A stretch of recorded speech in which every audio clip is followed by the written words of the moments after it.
What is up, heathens? How are you guys doing today? Today, what I want to do is start or restart my series on whether or not Jesus existed. So we're going to be talking about my own reasons why I don't think that Jesus existed.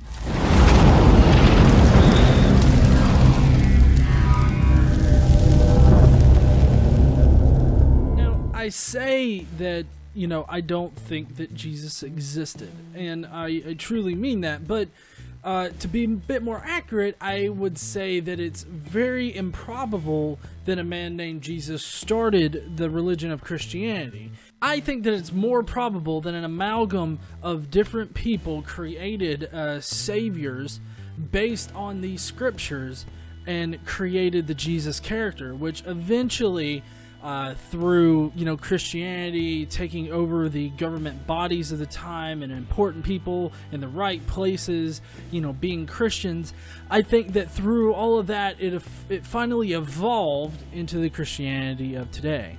And there are plenty of clues in the New Testament that the New Testament Jesus, all of the Gospels plus Paul's writing and everything, all of it is based on the Old Testament. One of the more popular appeals to historicity is the prophecies that are supposedly laid out in the Old Testament.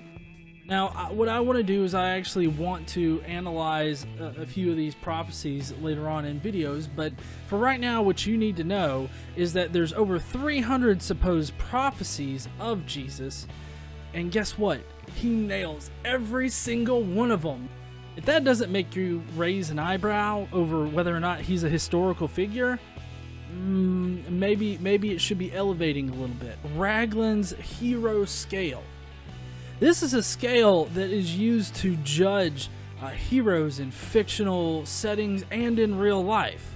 You could use it as a good way to determine whether or not a certain character was a historical figure or if he was fictional. Now, the historical figures are going to rank very low on it because real people rarely ever rank high on this scale.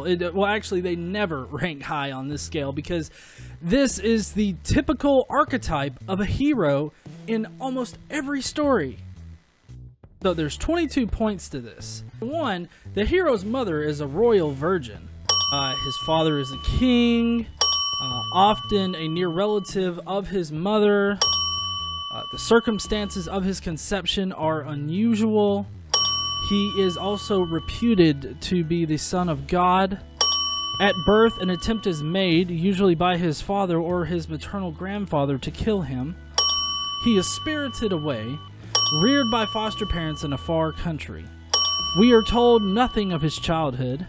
On reaching manhood, he returns or goes to his future kingdom.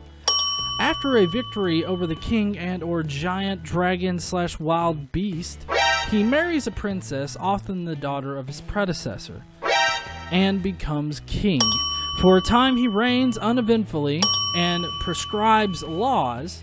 Later he loses favor with the gods and or his subjects, is driven by from the throne and city. He meets with a mysterious death, often at the top of a hill.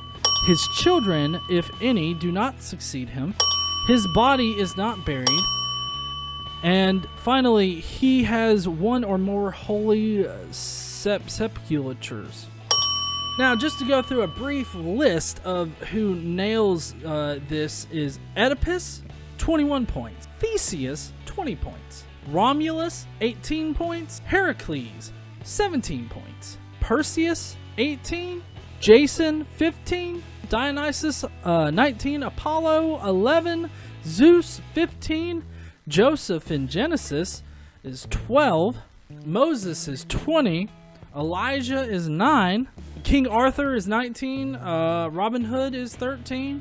Now, this hero pattern in literature, real people rarely score above 6 or 7. So anything above that line is going to be literature, or it's going to be fake. But you know what Jesus Christ scores on this? The exact same as Moses, 20 points. So of those 20 things that describe a hero in literature, Jesus hits on every one of them but 2. So now that is just one thing that points me towards thinking that Jesus wasn't a real person. I mentioned how these prophecies, exist in the scriptures. Well, a lot of them were taken out of context. What you have is a Jesus of the New Testament that hits all of these prophecies that some of them weren't prophecies. Like they weren't meant to foretell anything. But what you have are these prophecies, but not only that, a lot of the ways that people speak in the Old Testament reappear duplicated in the New Testament. A good example here would be the book of Daniel, when he's thrown into the lion's den and left there to die, eaten by the lions.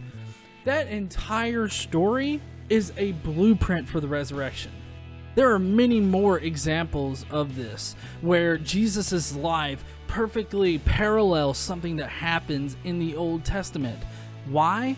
Because that is what Paul, the earliest writer of Jesus, he says he got all of his information from the Old Testament, from the scriptures, from the prophecies, and from a vision, because, he's psychotic. So we have Paul being the first person to write about Jesus. He never places Jesus here on earth. Okay? He never does. He says that Jesus came to him in a vision and revealed to him his gospel, and then he also got his information from the scriptures. Like, those are the only places that he ever mentions learning about Jesus. So Jesus was never a physical person here on earth, according to Paul.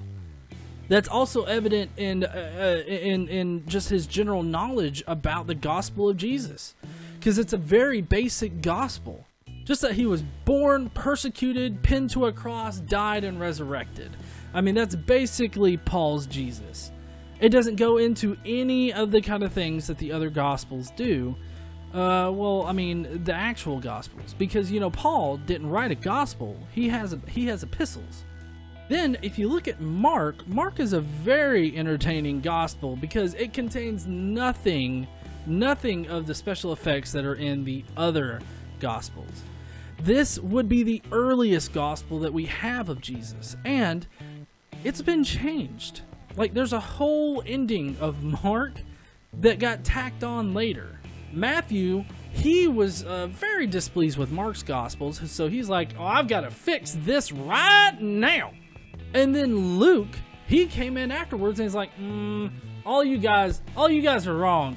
What we have to do is we've got to do this. This is the gospel. I know. I went and done the research. This is exactly how it happened.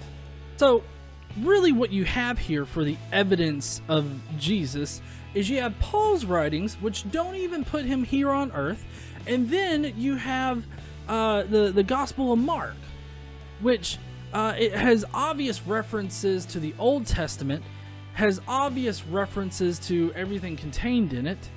All the prophecies that Mark, or the writer of Mark, thought were actual prophecies. You also have the apologetic of people quoting non-Christian sources, like you have Josephus, you've got Tacitus, and all this other stuff. Well, you see, the problem with those is that you have to sort out which ones were faked or modified later, and how we can prove that they're modified. That's the important part. Or ones that are just, regurgitating common Christian beliefs. Oh, another one is saying that, people wouldn't have died for a lie. Okay.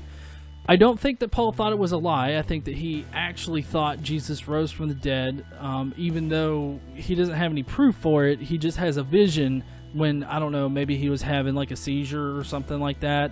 Although, quite interesting here, Paul's recollection of how he saw Jesus and was given the gospel is the exact same as how Romulus appeared to this guy and told him, all of his gospel. It wasn't like a gospel of his life, but basically the religion based around him.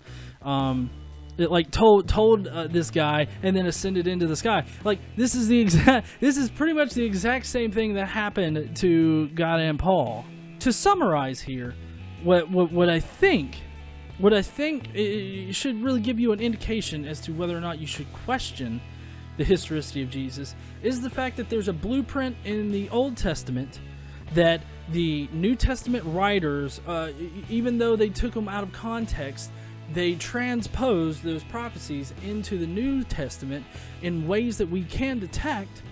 But not only that, there are multiple literary devices all throughout the New Testament that link back to the Old Testament, that show that they are constructed things. And this isn't just my, of course you guys know this isn't just my assessment of it. I've been reading up on Jesus mythicism for a while. I'm even broceps with Mythicist Milwaukee out there. They're one of the leading groups on mythicism. So guys, I hope that you will join me on this journey through mythicism. I hope that you appreciated this video. If you will, go down there and leave me your thoughts. I want to know what you think about Jesus mythicism. I want to know exactly how you feel about it, if you think that he was not a real person or he was a real person. If you think that he was a real person, I legit want to know why. I want to know why you think he was a real person. If it's for a lazy reason of, well, he had to have existed, it couldn't have just come about. No, because you can explain it without him needing to be there, so it's not that easy of an answer. I will see you guys later. Don't forget to stand up and use your voice.